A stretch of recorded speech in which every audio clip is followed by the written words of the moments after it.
Zoom sound test. Zoom sound test. Fantastic. Yeah. Welcome.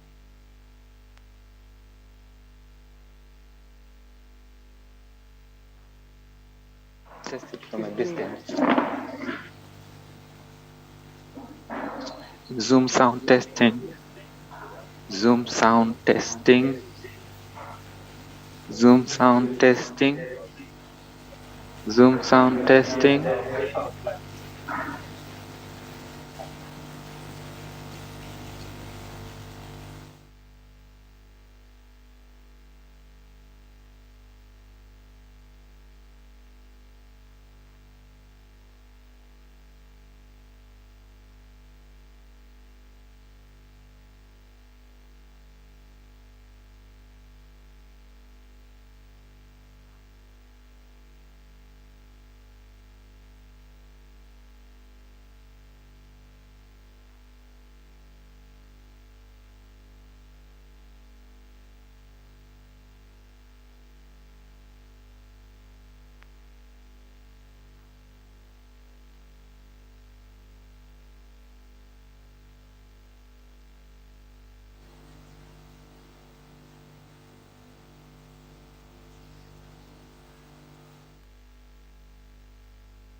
Good morning, ladies and gentlemen.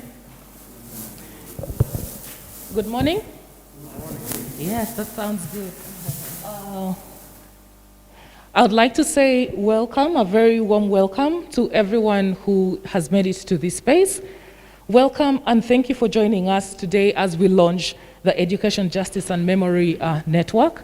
So this is a launch of what the program that we are talking about, the network, and we will be learning more about what this network is, who are some of the countries participating in this program and in this project, and what RLP's role is going to be and who other stakeholders are. Today in the room, we have a representative, we have a commissioner here, the Uganda Museum. We also have Dr. Chris Dolan, Refugee Law Project. Thank you so much for coming. We have a representative of Kwara Choli. Thank you so much for being here with us.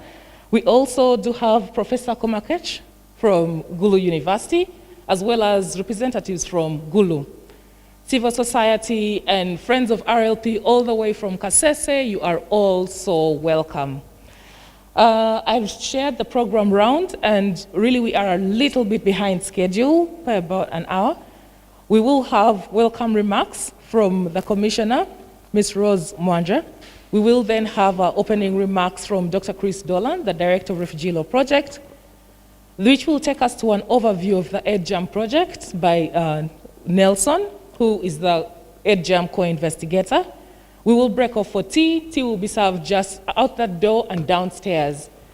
We will then come back and have a discussion on the proof of concept, which will be presented by Francis Nono from RLP, together with Dr. Chris Dolan. We will go into a Q&A. So any questions you have, any areas of clarity that you might want to know, that will be the time. And we'll break off for lunch, and after lunch we have an online session where we'll be joining a launch that is also happening in the UK. So thank you very much and welcome once again. Before I invite our guests at the table here to give us remarks, would like to know who's in the room so that we avoid calling each other you. So I'll ask my colleague Deo to move the microphone around. And please just tell us your name and where you're from.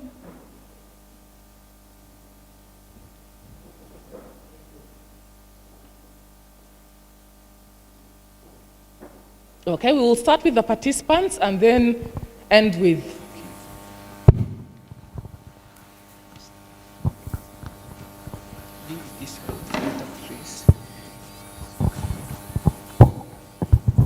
Dale, please start at the back. Pass the microphone to the people at the back first.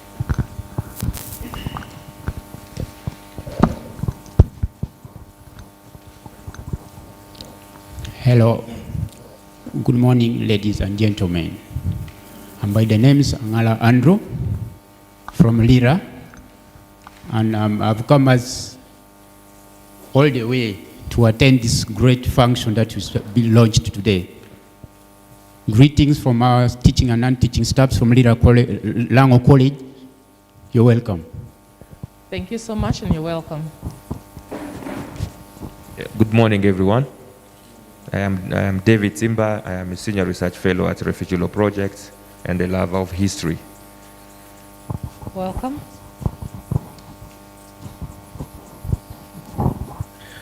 Thank you so much. I'm called Kule Waliova Sylvester from Kasese. I am a team leader of Kiwa Heritage. It's a cultural and nature site in Kasese with hot springs, community museum. So greetings from Kasese. Thank you so much. Welcome. I would like to ask us to stand up so we can see you. We only hear voices and we're wondering if these are ghosts. So let's see you. Okay, good morning, everyone. My name is Mugume Amon. I work with Uganda Museum under the Ministry of Tourism, Wildlife and Antiquities. Welcome. Good morning, ladies and gentlemen. My name is Mr. Okwi Isaac Odia. I come from Gulu. Thanks, Professor. I work for Justice and Reconciliation Project. Thank you.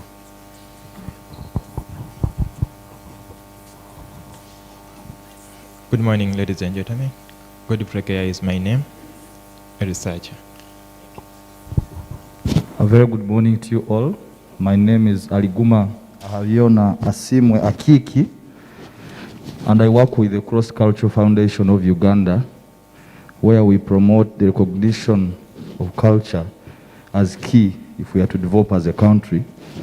And we have programs ranging to managing diversity, cultural heritage preservation and development, but also understanding the value of cultural rights. Thank you so much. Delighted to be here, by the way. Good morning, everyone. My name is Shamim Nilele. I am the team leader at Zero Education. As part of the project-based learning we do for children, we engage in heritage education and some peace element in there. I'm glad to be here.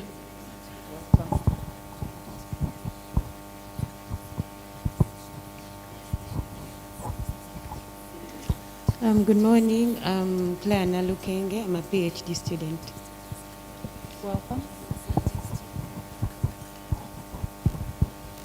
Hello, morning. I'm Wakaraj Oboy, a journalist based in Kitgum and passionate about TJ. Yes, good morning all. Joel Odokonyero, my name is Research and Advocacy Officer with the Refugee Law Project. Thank you.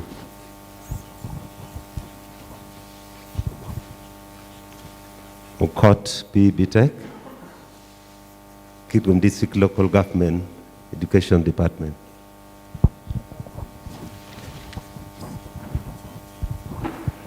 Alike David Martin is my name, a research associate with University of the Sacred Heart, and our interest is majorly on trauma and healing. And I thought this is important that I'm here. Thank you.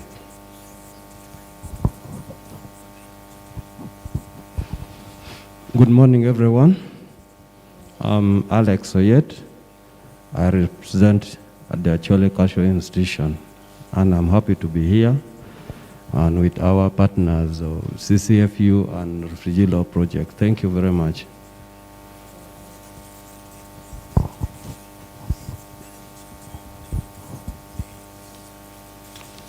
I'm called Tutu John. I come from Arua. I am the coordinator of the Madilugbara Cultural Foundation, proprietor of the Madilugbara Community Museum. I also am the coordinator for the Heritage Education Program, Arua Cluster, that is under CCFU. Thank you very much. Good morning, everyone. I'm Feni Gilbert from Maracha Okokoro, presenting teachers from Maracha. Thank you very much. Daniel is my name from Zulu University. I'm the director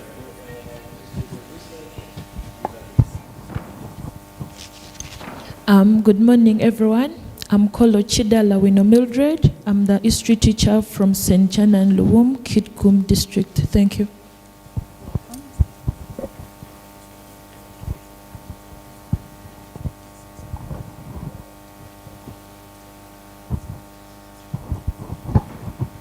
Deogracias Nsamba, the sound engineer.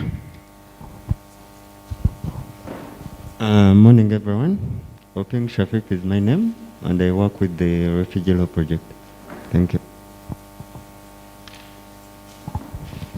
Good morning, ladies and gentlemen. My name is Gilbert Nwajira, and I'm working with the sound team on Zoom.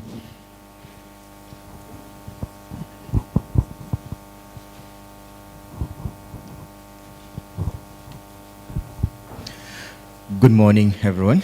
My name is Francis Nono. I am the Center Manager at the National Memory and Peace Documentation Center in Kitgum, which is an initiative of the Refugee Law Project. Thank you very much.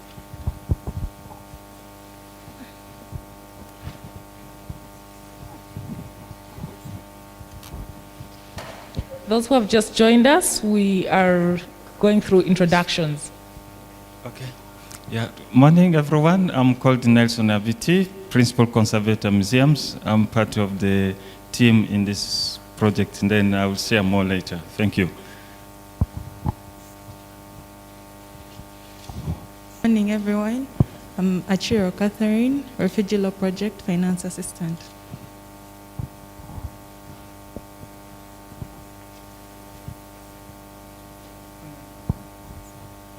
And yourself?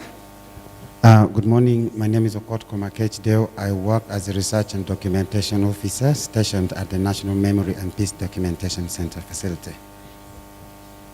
Okay, we have one more person at the front.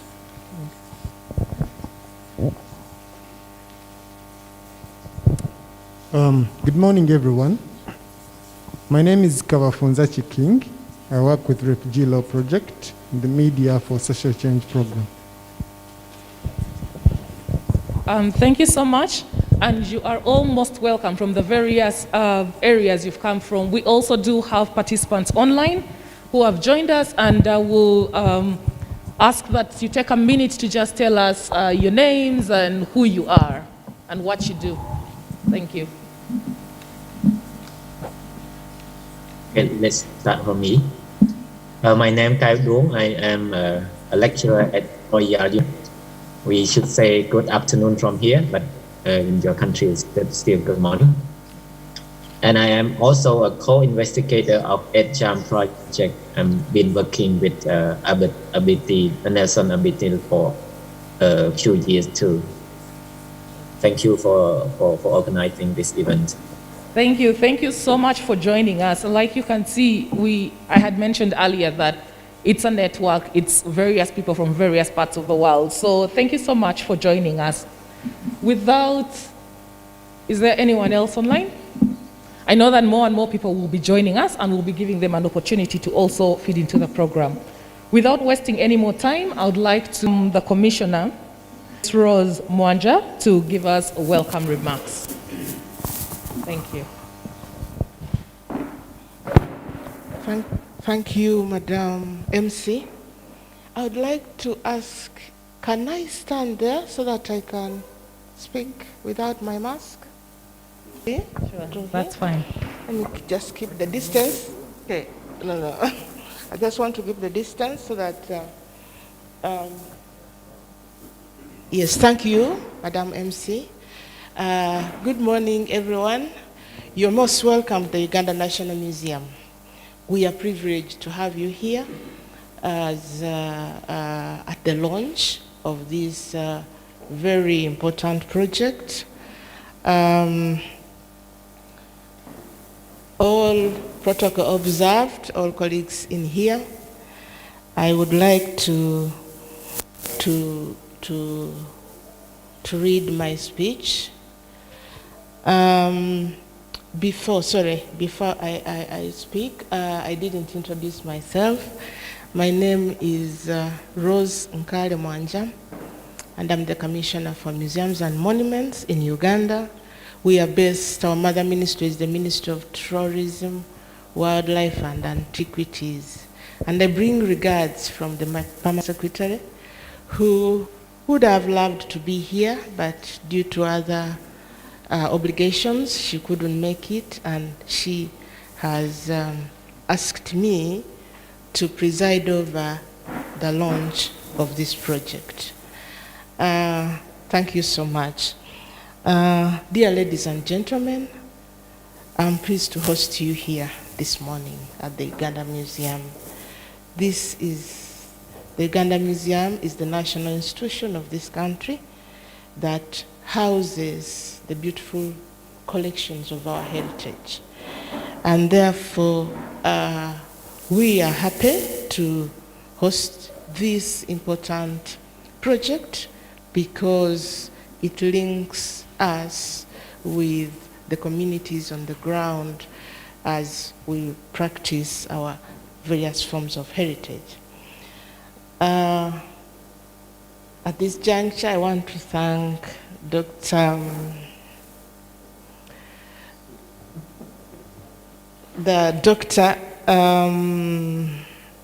His name has escaped my mind, but I want to thank the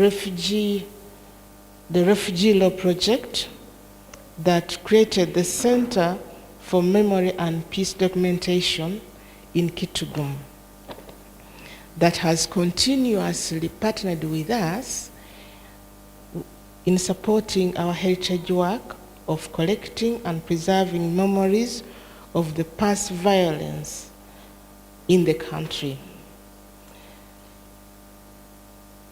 The expansion of this project and the partnership that has brought on board many other international institutions like Bristol University, the University of Cardiff, the University of Bath, Lahore, Cambodia, and others is a significant sign to building research and skills of knowledge among the youths.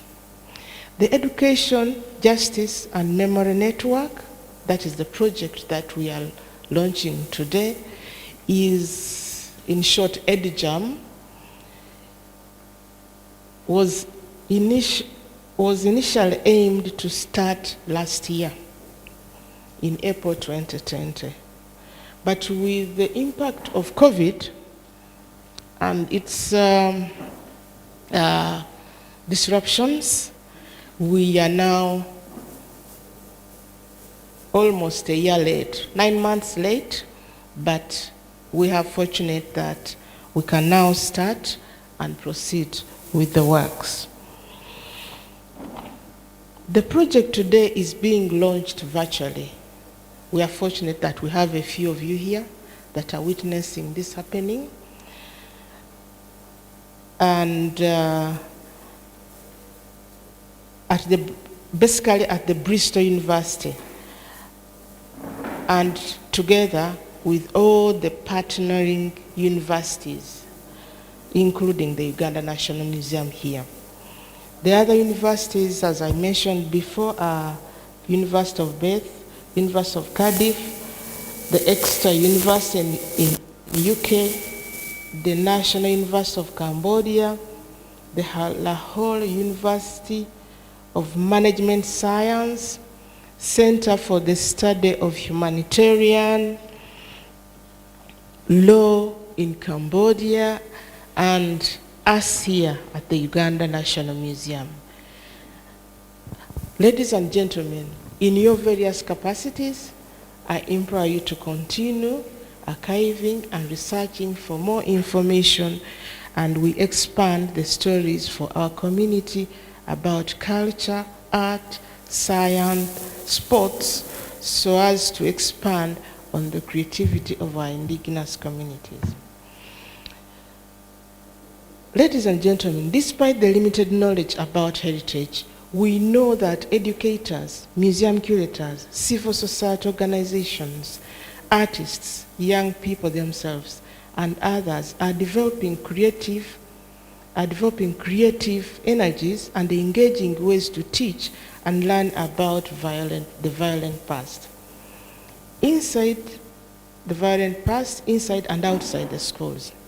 EdJAM will work to support, to understand, and amplify these approaches, enabling young people to develop the skills and knowledge to build a culture of peace and non-violence. So there will be, hopefully, collaborative learning and capacity building among all the partnering institutions, equitable partnerships and impacts, interdisciplinary memory work, and education spaces. Ladies and gentlemen, about heritage, education, and everyday life of the communities present, the question about heritage meaning and the use of objects in everyday life is in post-conflict situation is that while the heritage institutions like museums play a significant role in preserving memory of knowledge of cultural practices through the material artifacts on display, as you see in the different showcases here, limited exhibitions of heritage and everyday life are presented in many of the informal places out there, and many of these are not able to come and have the experience at such institutions like the national museums. So, with the coming of this project, we hope that an opportunity for the museum and all the other partnering institutions to take the heritage to the people is very paramount and very useful. I therefore thank the Bristol University and the funders of the research programs, art and humanities, research councils through UKRI, GCRF, education in conflict and crisis research, for this opportunity to harness this work between all the participating institutions. I also wish to draw attention to see that the Institute of Heritage, like the Uganda Museum, will consider community knowledge on peace, reconciliation, and social cohesion outside the classroom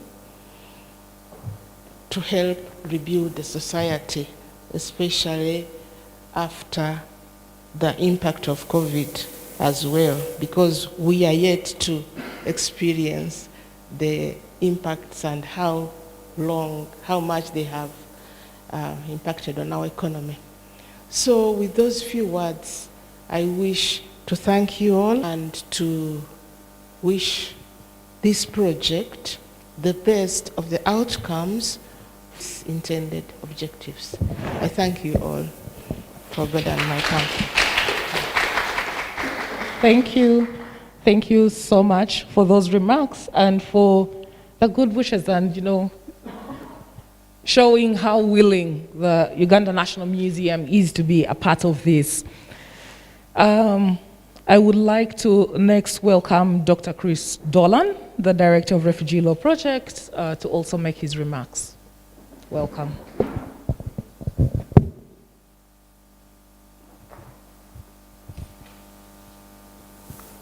Madam Commissioner, representatives of the cultural institutions, fellow academics, civil society representatives, all protocol observed. A very good morning to you and a welcome from myself on behalf of Refugee Law Project. My names have been introduced, but just to repeat, my name is Chris Dolan and I'm the Director of Refugee Law Project. Before I start my remarks, I have to say I had a memory moment when I walked into the museum this morning. Because I was standing there and then I looked into the distance and I saw a Ford Model T. Now, I'm not that old that I was around when Ford Model Ts were still being made, but when I was a young boy, I was absolutely fascinated by cars, and particularly historical vintage cars. And of course, the Ford Model T is that vehicle that started the whole process of industrial production of motor vehicles. It was the first vehicle that was available to the masses. So it was a very, very historical thing. And as somebody very interested in motor cars at that age, I knew all about it. But I have to admit that until now, nearly probably 40 years later or more, I'd never seen one. So it was an interesting moment for me to actually finally, after all those decades, to see it and even touch it. I have to admit I touched it. I'm sorry, you're not supposed to touch things in museums, but I touched it. And I also had an educational moment because I was able to explain to a couple of my colleagues why this piece of metal and rubber is actually so significant, which they were probably not so familiar with, as I was, as somebody from the previous century, and they, as millennials, were less familiar with. Anyway, I'm just leaving that there as a thought about the importance of museums and how they trigger certain processes. Some of you will know us very well as Refugee Law Project. Others will wonder, what is an organization that has that name doing in the launch of something called EdJAM, Education, Justice and Memory.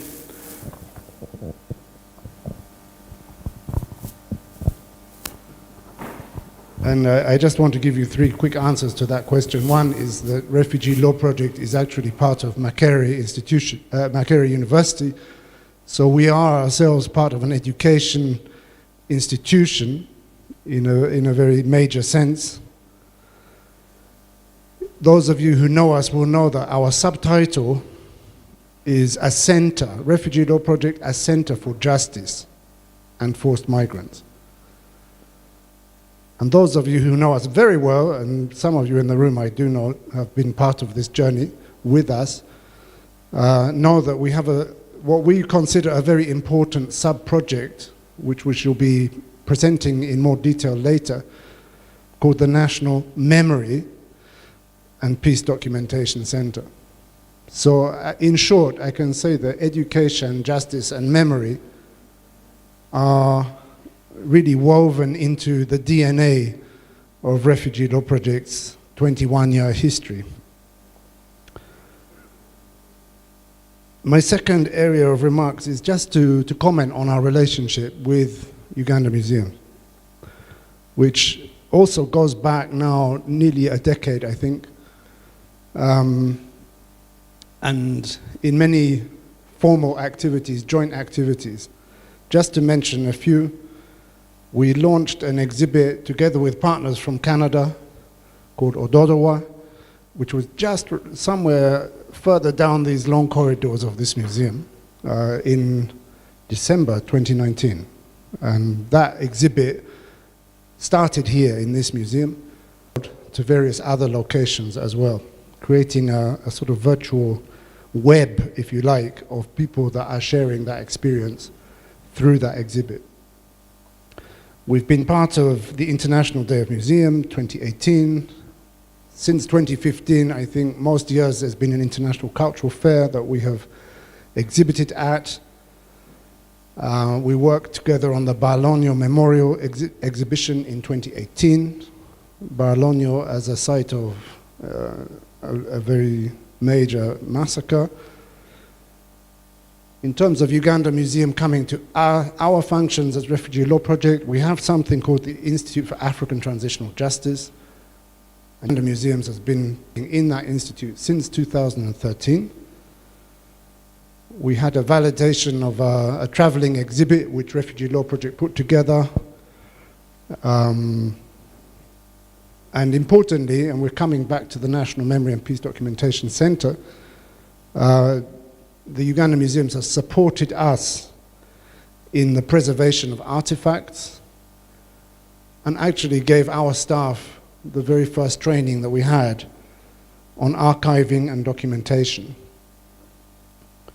And I think, again, most recently was Uganda, the Amin Unseen Archive exhibit in Arua, which we helped to host in Arua in February 2020.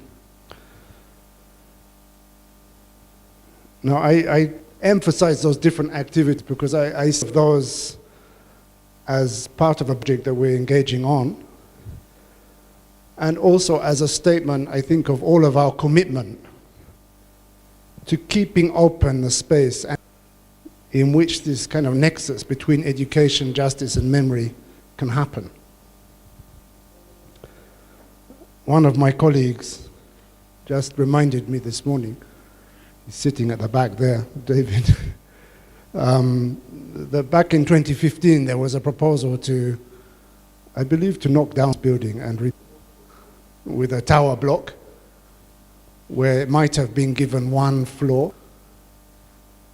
And I think you'll agree with me that the struggle that took place then, we should all be grateful for those who were part of that struggle, and that we remain with this building and this very unique structure and the exhibits it contains.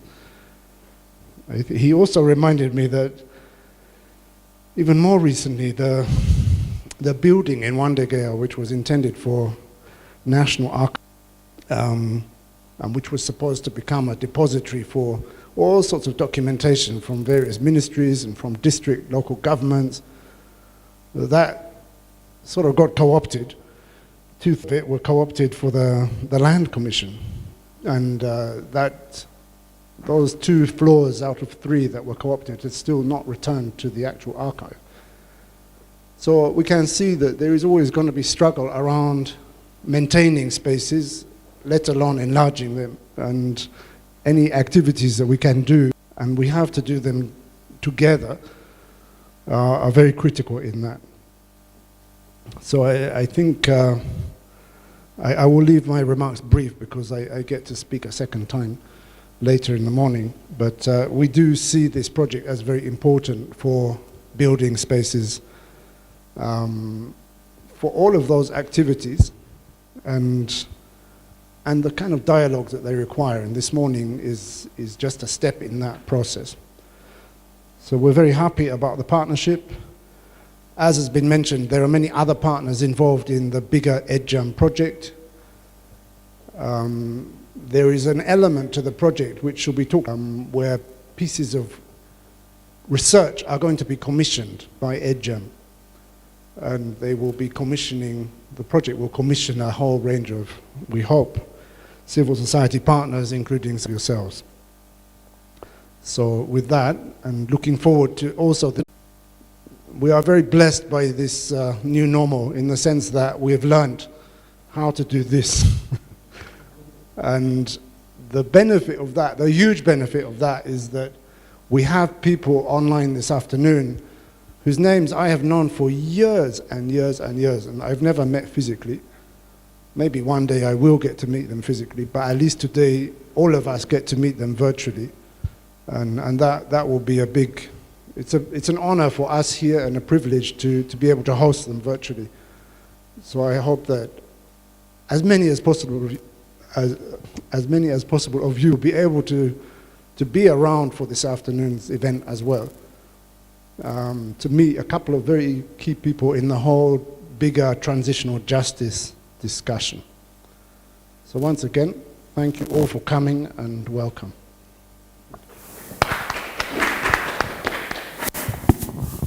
Thank you so much, Dr. Chris, for those remarks. For those who are new to RLP, I think this was a good opportunity to learn about the relationship between Refugee Law Project and Uganda National Museum, as well as the work that RLP continues to do around memory and memorialization as part of transitional justice. We will move now to Nelson. Nelson Abiti works with the Uganda Museum, and he's a co-investigator on EdJAM. EdJAM, like we've mentioned, is the Education, Justice and Memory Network. Nelson is going to give us an overview of this project, because I'm in this project. What are the nitty-gritties? You know, what does it involve? So Nelson is going to give us that overview.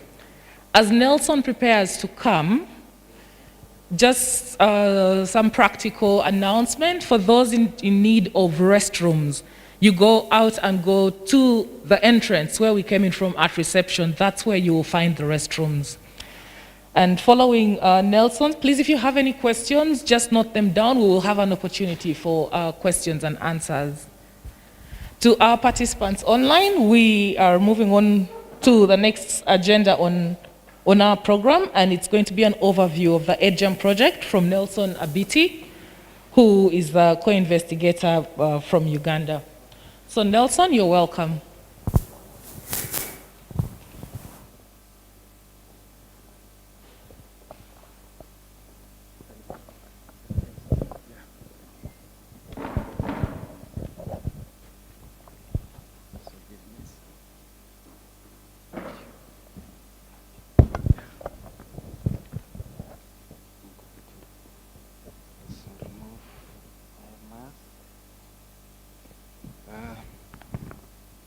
Good morning, everyone. Yeah, my name's Nelson Abiti. My PowerPoint is going to come. As I wait for the PowerPoint, I would like to thank my Director, Commissioner, Museums and Monuments Department, which is a very old institution and very significant for our society. I was very impressed last week. One of the academicians who teaches in Gulu University was being awarded a PhD, and she spent a lot of her time in her research here. She mentioned it. So some of you who have been doing work and you are not using this institution, this is one of the institutions where knowledge is built, and the supervisors, one of the professors, acknowledge her work by engaging in wider research field, which starts from the past and connecting it to go and interview elders. So it's very important. And also I would like to take this opportunity to comment and thank our director, Dr. Chris Dolan, together with the team, the staff whom we have worked. I would like to acknowledge Professor Kumakech, who was at one time our lecturer at Makerere, but when he went to Gulu University on peace and strategic studies, maybe you can stand and wave to the participants here. He's part of our team, and I think I remember in January or December, he announced about this project, about EdJAM, which will be announced. He's part of the researchers through the grants. There are various grants of which the UK launched with many institutions, and he's heading one of them. So maybe if, okay, as the technical team is trying to project the things.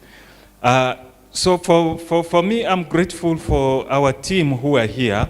We would like to keep our relationship constant in the work of museum and heritage. Why am I saying so?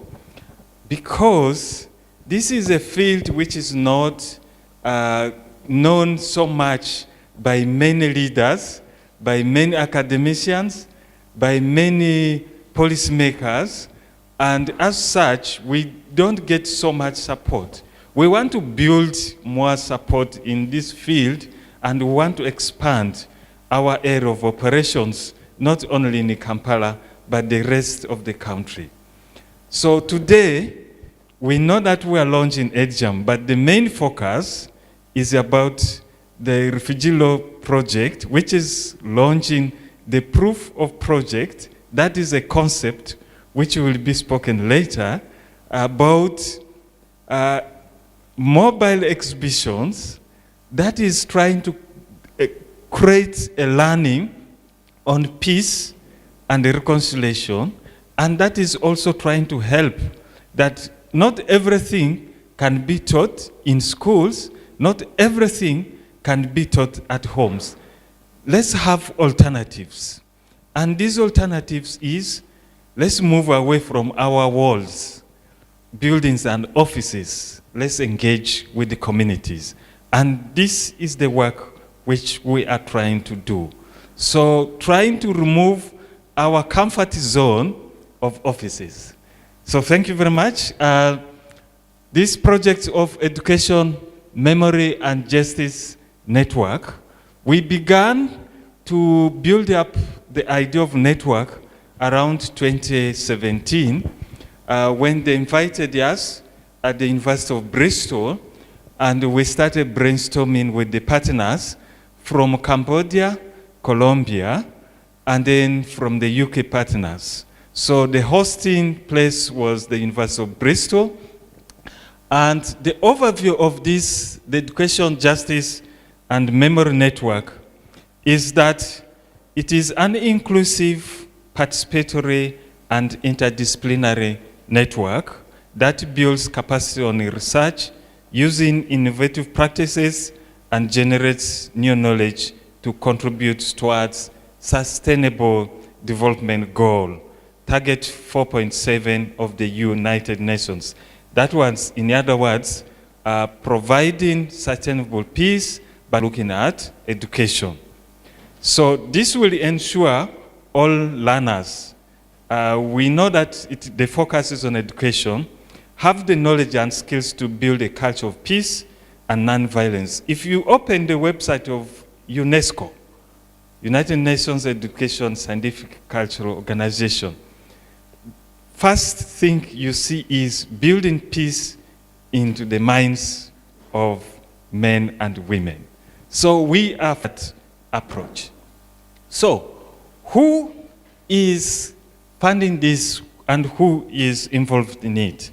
So when we were building the network, there was a call from the UK Arts and Humanities Research Council through the Global Challenge Research Fund.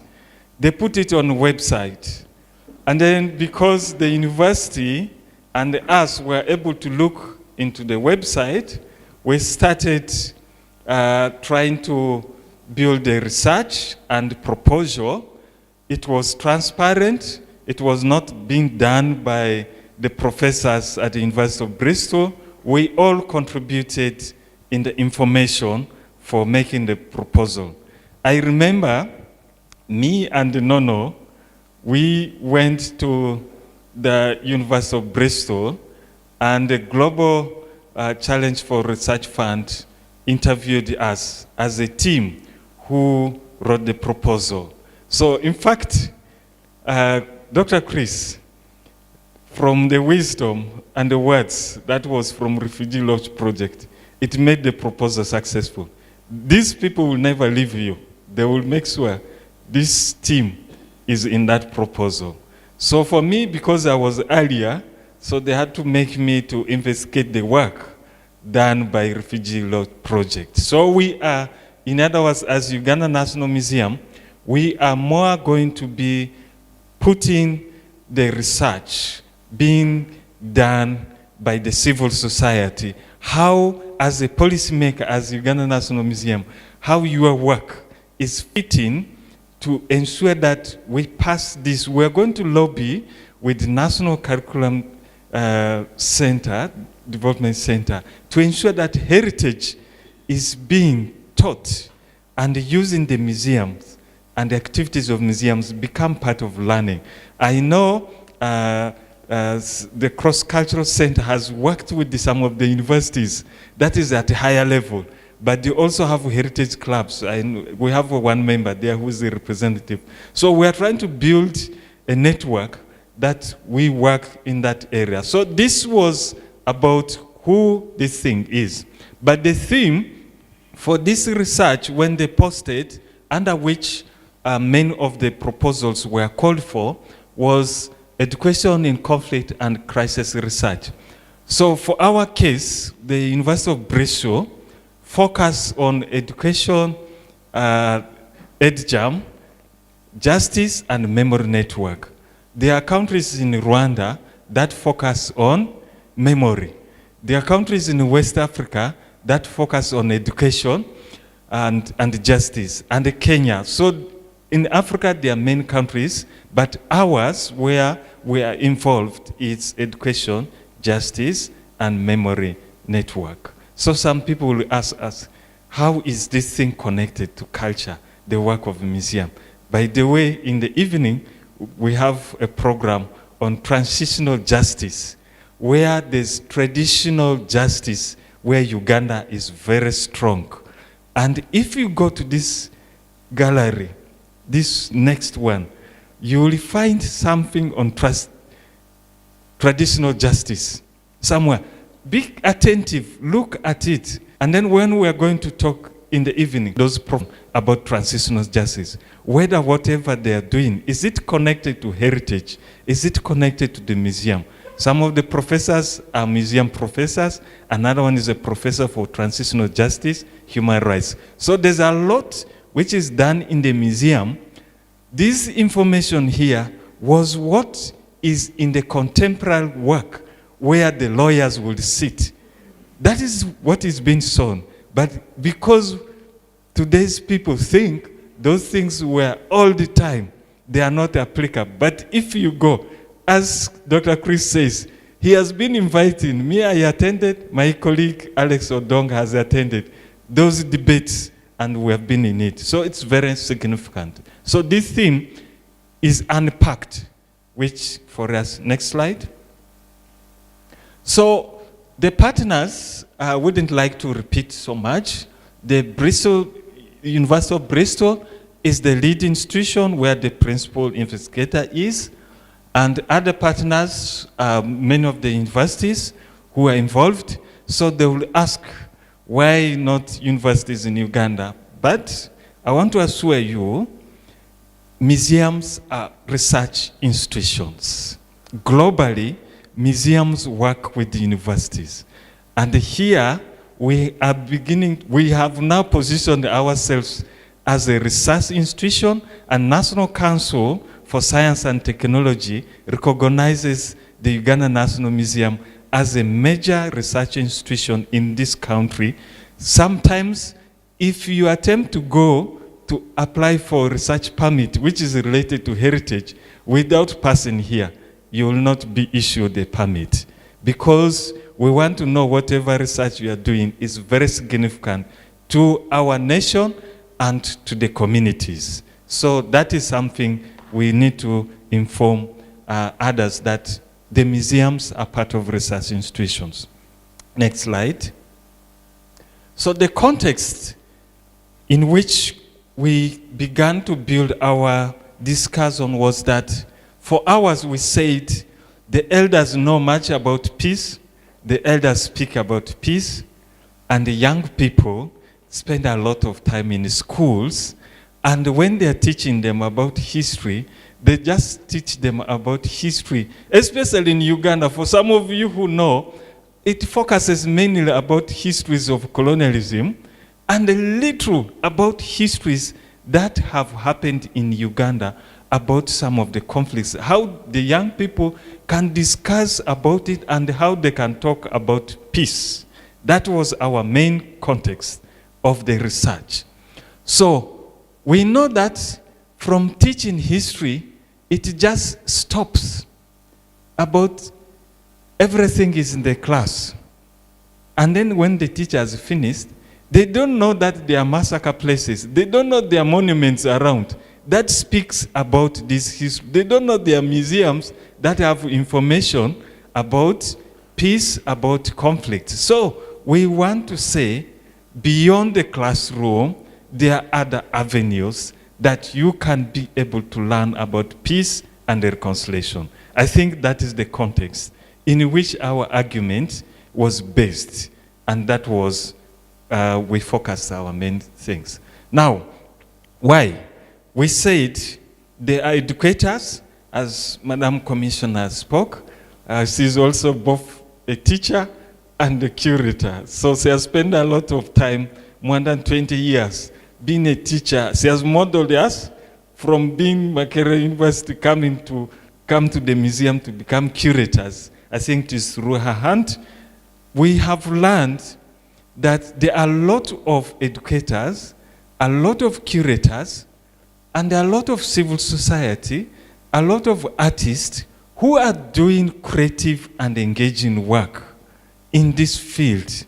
And it is innovative. But this information, these ideas are not packaged to be recognized as critical in the research and in the policy that must go out to this wider society. That is why we say this thing must